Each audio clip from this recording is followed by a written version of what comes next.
पाकिस्तान की सियासत में आज का दिन इसलिए इंतहाई अहम था कि आज सुप्रीम कोर्ट में पंजाब में इलेक्शंस के हवाले से केस की समाअत होना थी। अदालत ने आखिरी समाअत पर सियासी जमातों को मिल बैठकर मुतफ़िका लाहेबल बनाने का वक्त दिया। मुशावरत तो दूर, एक हफ्ते में मामला सुलझने की बजाय मजीद बिगड़े। चीफ जस्टिस की खुशामंद की ऑडियो लीक से लेकर समाअत से एक रोज कबल धुआंधार कौमी असम्बली का इजलास और इस इजलास में फंड्स का मामला, दोबारा पार्लियामान लाने का फैसला और 3 अफराद को तौहीन पार्लियामान में बुलाने का इंदिया, ऐसे अमल थे जिससे महसूस हो रहा था कि आज की समाअत तल्खियों से भरपूर होगी। तहरीक इंसाफ की जानिब से उम्मीद लगाई जा रही थी कि आज सुप्रीम कोर्ट का 3 रुकनी बेंच अपनी इस बेतौकीरी पर भरपूर रद्द-ए-अमल देगा और मुमकिन है कि तौहीन अदालत की कार्रवाई शुरू करे, लेकिन हुआ इसके बिल्कुल बरक्स। अदालत ने तहरीक इंसाफ की उम्मीदों पर पानी फेरते हुए तहम्मुल का मुजाहिरा किया।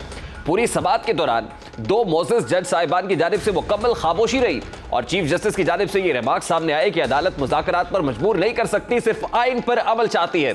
कोई हिदायत जारी कर रहा है, ना कोई टाइम लाइन दे रहे हैं। अदालत मुनासिब हुक्मनामा जारी करेगी। बराए मेहरबानी आइन के लिए एक दूसरे के साथ मिल बैठे। अब सूरत हाल यह है कि अदालती तहम्मुल पर हुकूमती हल्के अदालत की शुक्रगुजार है तो अपोजिशन मातम को ना है। आज समाअत शुरू हुई तो अटॉर्नी जनरल मंसवान ने अपने दलाइल में कहा कि 19 अप्रैल को हुकूमत और अपोजिशन में पहला राब्ता हुआ। हुकूमत और अपोजिशन में 26 अप्रैल को मुलाकात पर इत्तफाक हुआ था। 25 अप्रैल को अयाज सादिक और साद रफीक की असद कैसर से मुलाकात हुई। असद कैसर ने बताया कि वो मुज़ाकरात के लिए बाइख्तियार नहीं है। गुज़श्ता रोज हुकूमती इत्तेहाद की मुलाकातें हुई हैं। 2 जमातों को मुज़ाकरात पर एतराज़ था लेकिन रास्ता निकाला गया। चेयरमैन सेनेट ने ईवान बाला में हुकूमत और अपोजिशन को खुतूत लिखे हैं। चेयरमैन सेनेट ने हुकूमत और अपोजिशन से 4 नाम मांगे। चीफ जस्टिस से इस्तफसार किया कि असद कैसर के बाद क्या कोशिश की गई, क्या कोई कोशिश हुई है, मुज़ाकरात के लिए कोई बाइख्तियार है। अटॉर्नी जनरल ने बताया कि मंगल को मीडिया से मालूम हुआ कि शाह महमूद कुरैशी मुज़ाकरात के लिए बाइख्तियार हैं। चीफ जस्टिस ने पूछा कि चेयरमैन सेनेट से किस हैसियत से राब्ता किया गया। इस पर अटॉर्नी जनरल ने जवाब दिया कि सेनेट विफाक की अलामत है, इसलिए चेयरमैन सेनेट को कहा गया। फारूक नाइक ने कहा था कि चेयरमैन सेनेट सहूलतकारी करेंगे। चेयरमैन सेनेट हुकूमत के नुमाइंदे हैं, न ऑपोजिशन के, जिस पर चीफ जस्टिस ने कहा कि हुकूमत मुज़ाकरात में संजीदा है तो खुद इकदाम उठाती। मुज़ाकरात करने पर अदालत मजबूर नहीं कर सकती। अदालत सिर्फ आइन पर अमल चाहती है ताकि तनाज़ा हल हो सके। अदालत को कोई वजाहत नहीं चाहिए, सिर्फ हल बताएं। चेयरमैन सेनेट इजलास बुलाएंगे, इसमें भी वक्त लगेगा। वकील फारूक नाइक का कहना था कि तमाम हुकूमती इत्तेहादी जमातें पीटीआई से मुज़ाकरात पर आमादा हैं। मुज़ाकरात सियासी जमातों और कमेटियों को ही करने हैं, सियासी इशू है, इसलिए सियासी कायदीन को ही मसला हल करने दिया जाए। जिसके बाद शाह महमूद कुरैशी ने अदालत में कहा कि हुकूमत के इसरार पर अदालत ने सियासी इत्तफाक़ राय के लिए मौका दिया था।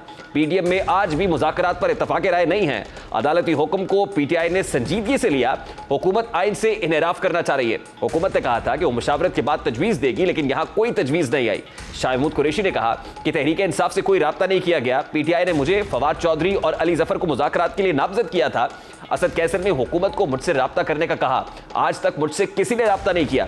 चीफ जस्टिस का कहना था कि मुज़ाकरात के मामले में सब्र व तहम्मुल से काम लेना होगा। फारूक नाइक का कहना था कि मौलाना फजलुर रहमान को सेनेट ने मुज़ाकरात पर आमादा किया। चीफ जस्टिस ने कहा कि अदालत का कोई हुक्म नहीं, सिर्फ तजवीज़ है। कौमी मफाद और आइन के तहफ़्फ़ुज़ के लिए इत्तफाक ना हुआ तो जैसा है वैसा ही चलेगा। नाम देने में क्या साइंस है? क्या हुकूमत ने अपने 5 नाम दिए हैं? फारूक नाइक ने कहा कि पीटीआई चाहे तो 3 नाम दे दे या 5 लाजमी दे, हुकूमत के नाम 3-4 घंटे में फाइनल हो जाएंगे। चीफ जस्टिस ने कहा कि फारूक नाइक को भी मुज़ाकरात में रखा जाए ताकि मामला ठंडा रखा जा सके। जिस पर शाह महमूद कुरैशी का कहना था कि चेयरमैन सेनेट ने सिर्फ सेनेटर्स के नाम मांगे। चीफ जस्टिस ने कहा कि हुकूमत ने नेकनीयती दिखाने के लिए क्या इकदाम किए। लगता है कि हुकूमत सिर्फ पास खेल रही है, कोई टाइमलाइन नहीं दे रहा है। आज का ऑर्डर जारी करेंगे, हम ना कोई हिदायत जारी कर रहे हैं, ना कोई टाइमलाइन दे रहे हैं। अदालत मुनासिब हुक्मनामा जारी करेगी। बराए मेहरबानी आइन के लिए एक दूसरे के साथ बैठे। अदालत की जानिब से एक बार फिर सियासी जमातों को मुज़ाकरात का टाइम दिया गया है, लेकिन से अब भी मुज़ाकरात पर तहफ़्फ़ुज़ात बरकरार है।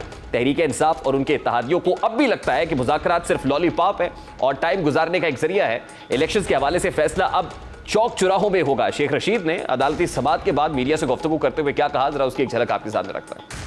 की तारीख दोहराना है या एक नए बाब का आगाज करना है, ये आज फैसला होगा। और तहरीक इंसाफ आइन की पाबंद है, हमारी जद्दोजहद रूल ऑफ लॉ की है, कानून की हुक्मरानी की है। 14 मई अगर कंसेंसस नहीं हो पाता तो 14 मई को इंतखाबात होने हैं। इलेक्शन कमीशन ने फाइनल लिस्ट कैंडिडेट्स की आवेजा कर दी और अब इस पर मजीद आए बाएं शाएं नहीं हो सकती। इलेक्शन जो है वो आइन के मुताबिक खैबर पख्तूनख्वा और पंजाब का मतलब ये है 75% आबादी पाकिस्तान की इस वक्त गैर नुमाइंदा हुकूमतों के अंडर है। गैर नुमाइंदा हुकूमतों का तस्वुर पाकिस्तान के आइन में नहीं है। कोई मुज़ाकरात से नतीजा नहीं निकलेगा, कोई नतीजा नहीं निकलेगा। सड़कों और चौराहों पर इनसे इलेक्शन लेंगे और सुप्रीम कोर्ट के दरवाजे से नतीजा निकले।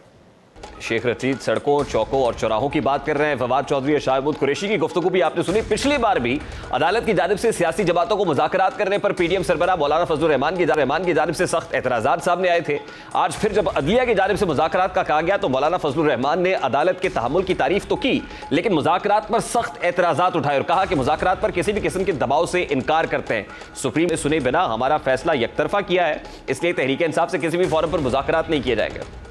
बुनियाद क्या है, जाहिर है इसको जो भी आप उन्वान दें, लेकिन बहरहाल सुप्रीम कोर्ट सियासी जमातों को मजबूर कर रही थी आप लोग बातचीत करें, लेकिन ये कहकर कि जी मुज़ाकरात से हमारा कोई ताल्लुक नहीं, मुज़ाकरात से हमारा कोई वास्ता नहीं है, आज क्यों कहा जा रहा है? समझते हैं कि आप ही की जिद थी, लेकिन फिर भी एक तरफ आप लोग सियासतदान आपस में बात करें, आप आपस में तय करें। ये इलेक्शन कमीशन का मामला है। हाँ, इलेक्शन कमीशन बाज़ औक़ात इलेक्शन के बारे में मुशावरत के लिए सियासी जमातों को बुला लेती है, तो उसका इख्तियार है और हमारा मौक़िफ़ यही है कि ये इलेक्शन कमीशन का मामला है और इलेक्शन कमीशन ही इस मामले को अपने पूरे इख्तियारात को इस्तेमाल करते हुए आगे। दूसरी जानिब इससे पहले कि अदालत कोई फैसला लेती, हुकूमत प्रिएम्प्टिव मेजर करते हुए बंद बांधती हुई दिखाई दे रही है। हुकूमत 2 कदम आगे बढ़ती हुई महसूस हो रही है। पिछली समात से कबल भी पार्लियामेंट का इजलास बुलाकर फंड्स ना देने की तहरीक अक्सरियत से मंजूर की गई, तो गुज़श्ता रोज भी पार्लियामान की बालादस्ती और तौहीन पार्लियामान का इशू उठाया गया। स्पीकर की जानिब से पार्लियामानी उमूर में मुदाखलत से गुरेज बरतने और अरकान के जज्बात मजरूर ना करने से मुतालिक तवील खत लिखा गया। तो आज सुप्रीम कोर्ट के इन रिमार्क्स के इलेक्शन फंड्स मंजूर ना होने से लगता है कि वजीर आजम अपना एतमाद खो चुके हैं कि आगे बंद बांधा गया है और वजीर आजम को एतमाद का वोट दिलवाकर साबित किया है कि पूरी पार्लियामान मजबूती के साथ वजीर आजम के पीछे खड़ी है। वजीर आजम के एतमाद का वोट लेने की तहरीक वजीर खारजा बिलावल भुट्टो की जानिब से पेश की गई, जिसके बाद 180 अरकान ने वजीर आजम पर एतमाद का इजहार किया। एतमाद का वोट हासिल करने के बाद वजीर आजम ने क्या इजहार ख्याल किया पार्लियामान में, जरा वो भी आपके सामने रखता है। ये हो नहीं सकता कि पार्लियामान कानून बनाए और कानून अपनी शक्ल इख्तियार करने से पहले अदलिया उसके ऊपर स्टे ऑर्डर दे दे। ये हो नहीं सकता, ये मुमकिन नहीं है। जनाब स्पीकर, बातचीत का एजेंडा क्या होगा? ये असल बात कि पूरे पाकिस्तान में एक दिन इलेक्शन होगा। अदालत उज़्मा हर बार पंजाब में इलेक्शन की बात करती है, केपी तो उनको याद नहीं आया, एक लफ्ज केपी के बारे में नहीं कहा। इसका मतलब है कि केपी में इलेक्शन हो ना हो, ये अदालत उज़्मा को उससे कोई सरोकार नहीं। जनाब स्पीकर, ये पाकिस्तान है, ये फेडरेशन है, ये 4 इकाइयां हैं जो मिलकर पाकिस्तान बनाती हैं। इस मामले पर बात करेंगे। जेयूआई फे क्योंकि इस बहस पर डटी हुई है, मुज़ाकरात नहीं करना चाह रही। जमीयत उलमा इस्लाम फे के तर्जुमान असलम गौरी साहब ने भी ज्वाइन किया है। अस्सलाम वालेकुम असलम गौरी साहब, बहुत बहुत शुक्रिया आपके वक्त के लिए। जेयूआई फे की तरफ से जब अदालत ने पहले मुज़ाकरात के लिए वक्त दिया था, उस वक्त भी मौलाना फजलुर रहमान ने एक प्रेस कॉन्फ्रेंस की थी जिसपे कहा था कि अदालत को पंचायत नहीं बनने देंगे। आज भी जिस वक्त दोनों फरीकैन संजीदा दिखाई दिए, मौलाना फजलुर रहमान की तरफ से फिर प्रेस कॉन्फ्रेंस की गई। जेयूआई फे डटी हुई है, क्या मुज़ाकरात की संजीदा कोशिश को सबूताज करना चाहते हैं? देखिए, मेरी बात सुनिए।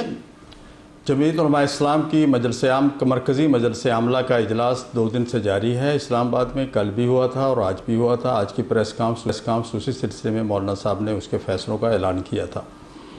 जहाँ तक बात यह है कि इलेक्शन का आप शायद कहते हैं कि जी हम इसको सबूताज करना चाहते हैं मुज़ाकरात की बात को, तो हम मुज़ाकरात का हमने कहा है कि आप सेनेट के ज़रिए सेनेट फेडरेशन की अलामत है और सेनेट के ज़रिए अगर ये होते हैं तो मेरा ख्याल होने चाहिए। इस पर तो फिर हमने सबूताज नहीं किया उसको। नहीं तो उसमें जेयूआई तो मुज़ाकरात का हिस्सा नहीं होगी। मौलाना ने कहा कि सेनेट वफाक की अलामत है, बिल्कुल दुरुस्त बात है, लेकिन जब आप उसका हिस्सा नहीं होंगे, पीडीएम के सरबराह मौलाना फजलुर रहमान, तो फिर उन मुज़ाकरात को गैर संजीदगी के तौर पर नहीं देखा जाएगा तो क्या देखा जाएगा फिर? मैं समझता हूँ गैर संजीदा तो हम नहीं है। संजीदा हुकूमत किस हद तक है तो आप हुकूमत से पूछ सकते हैं। हमारा मौक़िफ़ पहले दिन भी यही था, आज भी यही है कि ये काम करना हमारा काम नहीं है कि हम मुज़ाकरात करके डेटें दें, हम मुज़ाकरात करके इलेक्शन का शेड्यूल दें, या हम इलेक्शन के लिए कोई भी कल को पार्टी उठे वो अपना 10, 20, 30 हज़ार आदमी ले ले साथ और आके खड़ी हो जाए, ये इलेक्शन कराओ ना। हमें आज तक ये पता है कि रीज़न क्या था इन असम्बलियों को तोड़ने का, क्यों तोड़ी गई, क्या एक शख्स की दिमाग की सोच ने इसको तोड़ा। और उस वक्त के वज़ीर आला का आपको शायद स्टेटमेंट याद हो कि उसने कहा था कि ये गलत हुआ, मुझसे करवाया गया है।